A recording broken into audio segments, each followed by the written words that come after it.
Alright, for this project, I will be working from passenger side over to driver's side, where I'll end up running these wires down the pillar on the driver's side down to the fuse box for my moon visor. So let me flip this over here. So this is my moon visor. I think I did a video earlier and I just never posted it of me cleaning up the moon visor,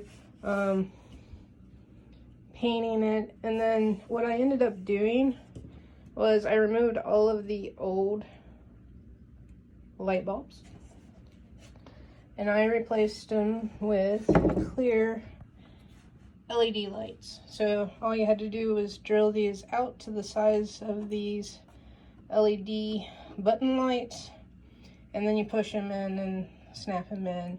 And I did use the rubber grommet on these, so if I need to, I can remove them to replace them.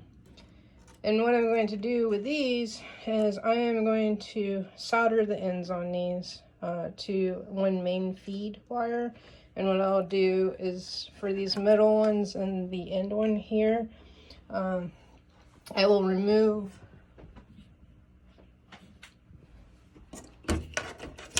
the coating on my main feed wire. I will twist them on, and then I will solder the wire onto this. I have my heat shrink already in place, so this will be one continuous line that goes clear down to the fuse box. I do have the rails that go underneath here where you feed the lines. I do have some automotive double-sided foam tape that I'll be using on those. So I'll get these tinned up. These have already been tinned, but I think I'm going to clear off some more coating here, so then that way when I clear this off, I can wrap them in between the wire threads here, or the wire strands. So that's where I'm at. I'm getting my soldering iron going, and then I will solder these into place.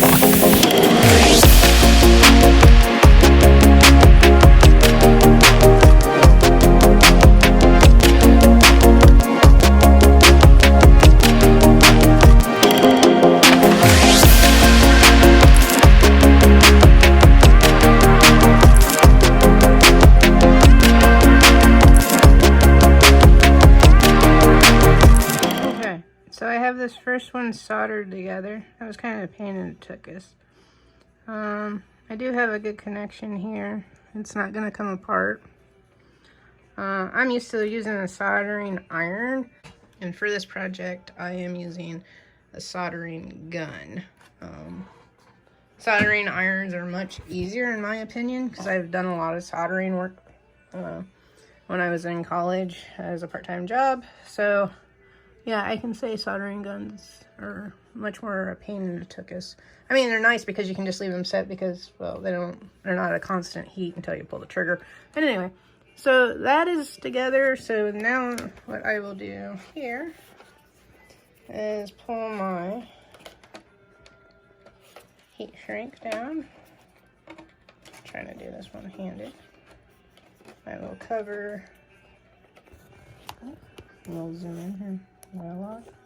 So then we'll cover that and it will be nice and secure, and we'll just do that on down the line until we're done, and then I'll either leave the spool attached to the end or I will cut off a long enough piece that I know that would be enough to go down the pillar. So I will also do that with the other side here with a different color wire, so then that way it's easy to tell them apart. Ground probably won't need to be as long as power because I can ground it anywhere in the pillar. So I'll just keep working along on this. Okay, I'm on my last one here, and this would be the one on the driver's side closest to the pillar. And I've decided to go in the opposite direction. All of these I took the wire in this direction. This one, I decided to go in this direction because I thought it would be a little bit cleaner. So then that way it's sitting in that rail that holds the wires in place. And then I can just have that single wire going where I need it. So once I get done tinning or soldering this one, I'll go back through, do the heat shrink, and then I will do the other side, and then that will be done. So I'll finish this up, and I guess what I should do before I heat shrink these in place, I should make sure, test it, make sure all the lights still work, and also make sure all my connections are good. So I guess I'll do that after I get this rest of this wired up. Like I said, I won't do the heat shrink until then because it's easy enough to cut these and remove what I need to remove and unsolder what I need to unsolder. I'm assuming all of this will work properly, considering it's all, you know, rigid joints like that, no crimping or butt connectors that can work loose or whatnot. So I'm assuming everything will be good. Also, it allows me to double check to make sure that these white button lights still work properly as well. So continuing on to the next set of wires. Alright, so everything is wired together. Now, like I said, I haven't done the heat shrink on it yet because I want to test it to make sure the lights work. I only had green wire and white, so I ran green for black, white for white.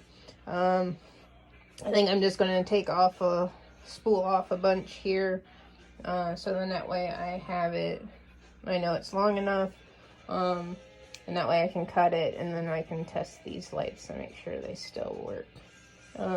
It got easier as I went with a soldering gun. Like I said, I'm used to soldering iron, so it did get kind of easy with this. It's just a kind of a pain because you have this large thing that you're pulling a trigger on, and I'm used to being able to hold the wires and the solder and the soldering iron with one hand, you know, wires with one hand, soldering iron and solder with the other. So, but hey, it worked out. It's nice and clean. I do like this, how this is gonna look. Like I said, I'll spool off some wire here and I'll give it a test and I'll show you what it looks like.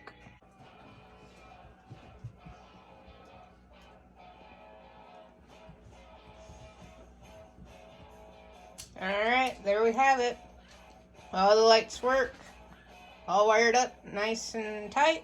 So now I'll go through, do all the heat shrink, and then it's just a matter of waiting until it's time to install this. Like I said, there's a few things I need to do first before I do.